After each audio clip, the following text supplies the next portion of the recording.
तशी तर आजची सकाळ रोजच्यापेक्षा जरा जास्तच लवकर झाली होती, कारण आज लक्ष्मीपूजन असल्यामुळं मी पण लवकर उठले होते आणि मी उठायच्या आधीच आईचं उठून आवरून पण झालं होतं आणि जेव्हा मी उठून बाहेर आले तेव्हा तिचं तुळशीला पाणी घालायचं काम चालू होतं आणि आज आई लय भारी दिसत होती नाही का, रोजच्यापेक्षा लय सुंदर दिसत होती आणि मला मला पण तिच्याकडे बघून भारी वाटत होतं.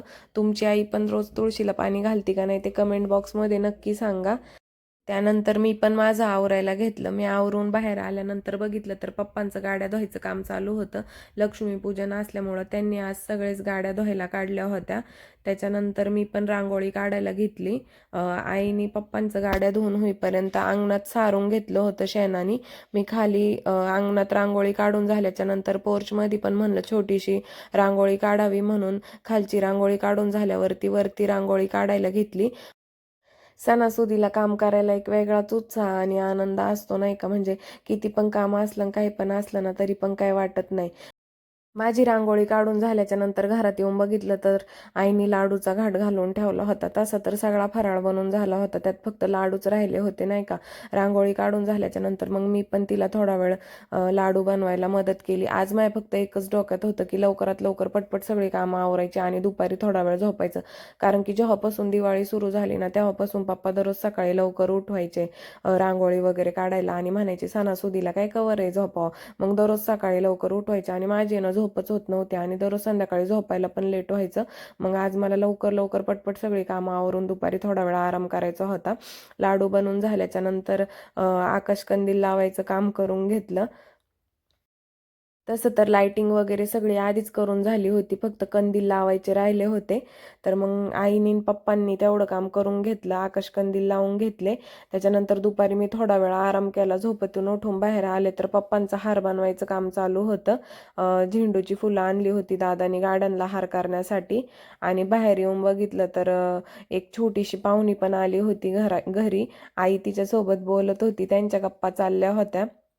पाहुणी गेल्यानंतर मी पण आवरायला घेतलं. संध्याकाळी पूजेची तयारी करायची होती, मला माझं स्वतःचं पण आवरायचं होतं. मी माझं स्वतःचं आवरून झाल्याच्या नंतर पूजेची तयारी करायला घेतली. आज लक्ष्मीपूजन असल्यामुळं मला पण माझ्या लक्ष्मीची पूजा करायची होती, म्हणजेच मला माझ्या व्हॅनिटीची पूजा करायची होती. म्हणून मी आहे नाही तेवढी सगळी व्हॅनिटी बाहेर घेऊन आले होते. सगळंच सामान पूजेसाठी बाहेर काढलं होतं आणि पूजा मांडायला घेतली होती. पूजा मांडून झाल्यानंतर पणत्या लावायला घेतल्या. अंधारावर प्रकाशाचा, वाईटावर चांगल्याचा आणि अज्ञानावर ज्ञानाच्या विजयाचे प्रतीक म्हणून या सणाला ओळखतात. त्याच्यानंतर मी आईचे थोडेसे फोटो आणि व्हिडिओ काढले. ती खूप सुंदर दिसत होती आज आणि ही साडी मी घेतली बरं का तिला दिवाळीला लक्ष्मीपूजनसाठी खास. कशी दिसते मला कमेंट बॉक्समध्ये नक्की सांगा. त्याच्यानंतर तिचे फोटो व्हिडिओ काढून घेतले. तिला रील बनवायची होती म्हणून मला म्हणत होती व्हिडिओ काढ व्हिडिओ काढ, मला पण व्हिडिओ काढायची. म्हणून मी जसं जसं सांगन तसं तसं करीत होती आणि पोच पण लय खतरनाक देत होती. इकडे आमचं बाहेर फोटो व्हिडिओ काढायचा कार्यक्रम सुरू असतानाच घरात पप्पांनी पूजा करायला चालू केलं होतं. पप्पांची पूजा झाल्याच्या नंतर आईने पण पूजा करून घेतली. मी एकटीच पूजा करायची राहिले होते. आईची पूजा करून झाल्यानंतर मी पण पूजा करून घेतली. घरातली पूजा करून झाल्याच्या नंतर आम्ही बाहेर ट्रॅक्टरची गाड्यांची वगैरे पूजा करायला गेलो होतो. ही आमच्या पप्पांची गाडी आहे बरं का, बॉक्सर एक नंबर गाडी आहे. अशी गाडी आता शोधून सुद्धा सापडणार नाही. आत्ताच्या गाड्या नाही हो, त्या जुन्या गाड्या त्या जुन्या गाड्याच, तुम्ही काही म्हणा, एक नंबर गाडी. आमची आई तर म्हणती ती गाडी म्हणजे खरी लक्ष्मी खरी लक्ष्मी.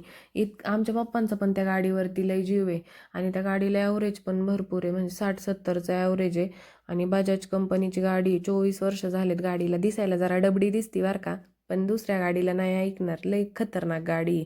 लोकांना असं बघताना वाटेल काय गाडी आहे, पण नाही, जे चालवितं ना त्यालाच माहिती लय भारी गाडी आहे.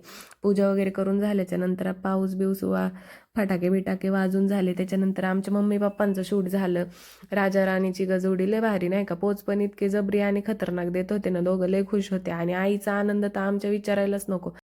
त्याच्यानंतर आईने माझी पण पूजा केली, मला पण औक्षण केलं. म्हणजे तिचं असं म्हणणं आहे का मी पण आपल्या घरची लक्ष्मीचे ना, म्हणून लक्ष्मीपूजनच्या दिवशी तिने माझी पण पूजा केली. म्हणजे आपली लेक असू दे अगर सोनं असू दे, ती आपल्या घरची लक्ष्मी असते असं असं तिचं म्हणणं आहे. आणि खरं आहे बरं का, हिंदू धर्म इतका पवित्र धर्म कोणताच नाही, कारण की आपल्या हिंदू धर्मात आहे ना स्त्री जातीला डायरेक्ट लक्ष्मीचा दर्जा आहे, लक्ष्मी समजतात, देवी समजतात.